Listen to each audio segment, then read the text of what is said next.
Correct me if I'm wrong.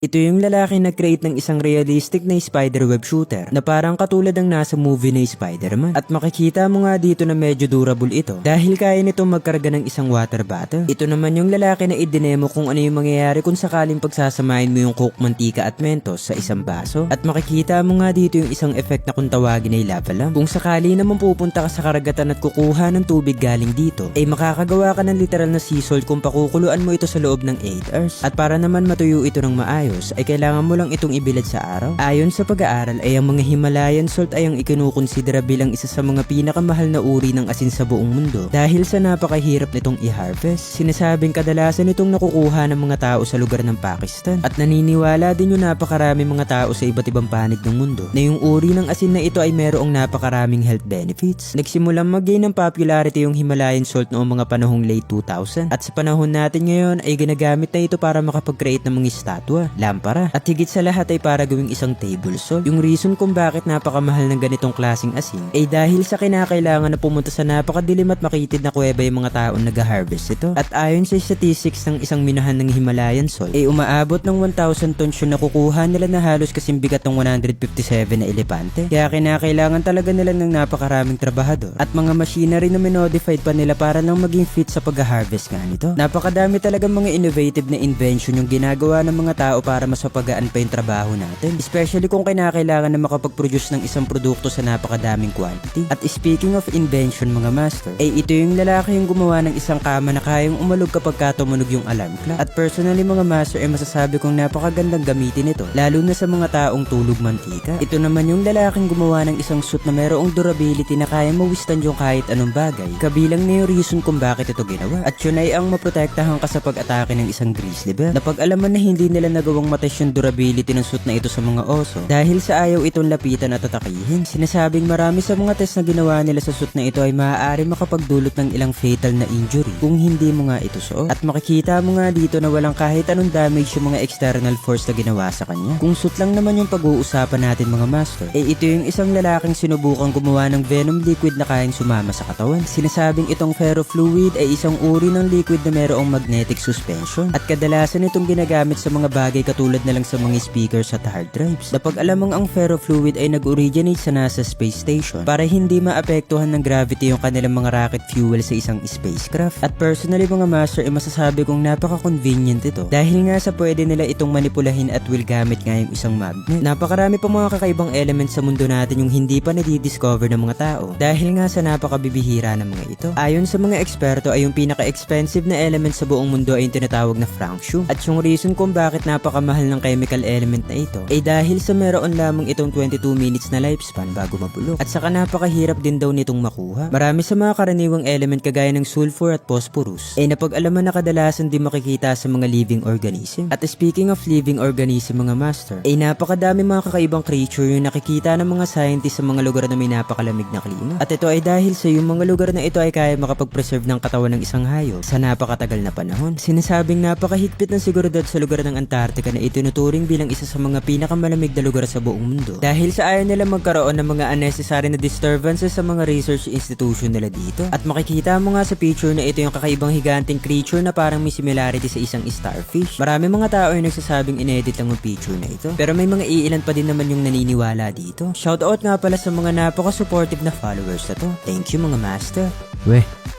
Follow me guys for more content like this. Pwede kang kumita ng totoong pera dito sa Epic Game. Nag-o-offer sila dito ng multiple games kaya makakapili ka kung ano yung gusto mong laruin. Para ma-download mo ang Epic Game ay kailangan mo lang na i-click yung link na sinend ko sa comment section sa baba. Pagtapos mong i-download ay mag-register ka lang ng account mo. Ilagay mo lang ang mga necessary data dito sa input field kagaya na lang nitong mobile number, password at SMS verification code. Pagkatapos mo mag-register dito ay makakakuha ka ng libreng coins na pwede mong gamitin para matry yung mga iba't ibang games dito. Para makapag-cash in ka ng pera mo dito ay kailangan mo lang na itap itong wallet shop sa bottom right corner. Pagkatapos mo tong itap ay piliin mo lang dito yung halaga na gusto mong i-cash in. I-bind mo lang dito yung GCash account mo at naka-all set ka na. Isa sa mga laro na pwede mong salihan dito ay itong toss coin. Itap mo lang dito yung gusto mong tayaan at antayin yung countdown para malaman mo kung nanalo ka. Kung sakaling kumita ka na sa application na ito, eh kailangan mo lang na pindutin itong withdraw sa baba at ilagay yung mga necessary data dito at exact amount na gusto mo para makapag-cash out. Sobrang convenient itong application na to mga master dahil hindi mo na kailangan lumabas para makapaglaro ng mga casino games. Nag-trending din ito sa iba't ibang mga mga application platforms, kaya masasabi nating legit ito. Kaya ano pang inaantay nyo mga master? Laro na tayo ng epic game para magkapera? Link is in the comment section below. Download now!